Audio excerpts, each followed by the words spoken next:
கோவை தெற்கு மாவட்ட மாணவர் அணி சார்பில் 3வது நாளாக இன்று ஆர்விஎஸ் பொறியியல் கல்லூரி மற்றும் ஆர்விஎஸ் பல் மருத்துவக் கல்லூரி முன்பாக மாநில அரசின் உரிமைகளை பறிக்க நினைக்கும் UGC-க்கு கடும் கண்டனம் தெரிவித்து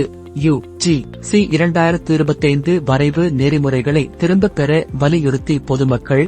மாணவர்கள், இளைஞர்கள், பெற்றோர்கள், கல்வியாளர்கள் ஆகியோர் தங்கள் கருத்துக்களை பதிவு செய்ய கோரும் விழிப்புணர்வு துண்டறிக்கை வழங்கும் நிகழ்வு கோவை தெற்கு மாவட்ட மாணவர் அணி அமைப்பாளர் சூலூர் திரு பிரபு ஏற்பாட்டில் மாவட்ட கழக செயலாளர் திரு தளபதி முருகேசன் அவர்கள் துண்டறிக்கையை வழங்கினார்கள். உடன் மாவட்ட துணை செயலாளர், பொதுக்குழு உறுப்பினர், பேரூர் கழக செயலாளர், துணை செயலாளர், அவை தலைவர், மாவட்ட பிரதிநிதி, பேரூராட்சி மன்ற உறுப்பினர், வார்டு செயலாளர்கள் மற்றும் கழக நிர்வாகிகள் கலந்து கொண்டனர்.